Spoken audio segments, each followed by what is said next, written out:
નમસ્કાર. આપણે 9 ની સિરીઝ વડે ગુણાકાર શીખીએ છીએ. 9 99 999 9999. એમાં આપણે બે પાર્ટ જોઈ ગયા કે જો જેટલા નવડા છે એટલા જ અંક હોય તો ગુણાકાર કેવી રીતના કરવો, જેટલા નવડા છે એના કરતા ઓછા અંક હોય તો એનો ગુણાકાર કેમ કરવો. આજે આપણે જોઈએ કે જો નવડાની સંખ્યા ઓછી હોય એટલે કે 4 અંકની સામે 3 નવડા હોય કે 5 અંકની સામે 2 નવડા હોય એ આપણે શીખીએ. જેમ કે 3215 multiply by 99 3215 નો 99 વડે ગુણાકાર કરવો છે. તો અહીંયા 4 અંકની સામે 2 નવડા છે એટલે 2 નવડા ઓછા છે. કેટલા નવડા ઓછા છે એ આપણે જોવાનો મતલબ નથી, પણ આની પાછળ એક્ચ્યુઅલમાં ક્યુ લોજિક લાગે છે એ આપણે સમજીએ. ગુણાકારમાં આવી રીતના લખી શકાય. તો શું 99 ને હું આમ લખી શકું 100 - 1.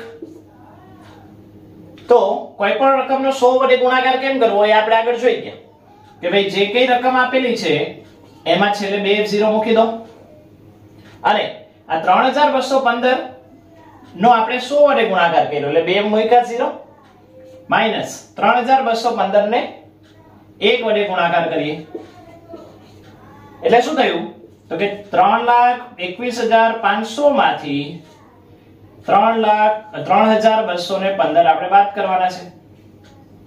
અહીંયા થશે 0 9 અને અહીંયા આવશે 4 5 8 2 અહીંયા થશે 11 અને અહીંયા આવી જશે 1 8 1 અને 3. આ આપણો જવાબ. સમજવા માટે આ બતાવ્યું છે, આપણે ડાયરેક્ટ કઈ રીતના કરવું એ શીખીએ. આપણે જોઈએ 8 5 7 6 8 multiply by 999. અહીંયા 3 નવડા છે એટલે 1000 આવશે. 1000 માંથી 1 ઓછા.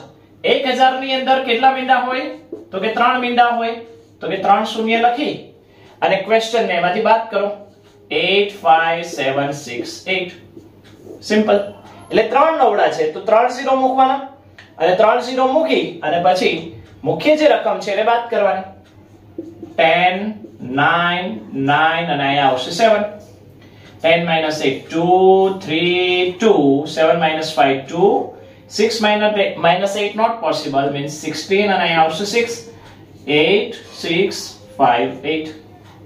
હજુ એક કરીએ 3 2 5 8 0 1 multiply by 99. એ બે નવડા છે આપણે 4 નવડા રાખીએ. 4 નવડા છે તો 4 નવડા એટલે 10000 માંથી 1 માઈનસ 10000 માં 4 0 હોય અથવા 4 નવડા છે તો 4 0 મૂકવાના. સિમ્પલ. એટલે 3 2 5 8 0 1 1 2 3 4 4 0 મૂકી અને મુખ્ય રકમને બાદ કરીએ એટલે અહીંયા આવશે 1 0 8 5 2 3. બાદબાકી આપણને બધાને આવડે છે. અહીંયા આવશે 10 9 9 9 અને આ થઈ જશે 0. 10 - 1 9 9 1 4. હવે શૂન્યમાંથી 2 ન જાય એટલે આ 10 અહીંયા 9 અને અહીંયા થઈ જશે 7. 10 - 2 8 6 7 5 2 3. તો આવી રીતના આપણને જવાબ મળે. હજુ એક બે દાખલા ગણીએ. 8 7 0 6 5 7 8 multiply by 99999. હવે 5 નવડા છે તો 5 શૂન્ય મૂકીશું એટલે 8 7 0 6 5 7 8 1 2 3 4 5 અને મુખ્ય રકમને બાદ કરીએ. એકમથી લખીએ તો ઈઝી રહે એટલે 8 7 5 6 0 7 8 અને બાદ કરીએ એટલે 10 9 9 9 9 7. 10 - 8 2 2 4 3 9 0 17 અને 4 થઈ જશે એટલે કે 9 4 6 0 7 8. તો આવી રીતના આપણે કોઈ પણ રકમ જે છે એનો ગુણાકાર જો એ 9 ની સિરીઝમાં હોય તો સરળતાથી કરી શકીએ. અહીંયા સુધી રાખશું. નમસ્કાર.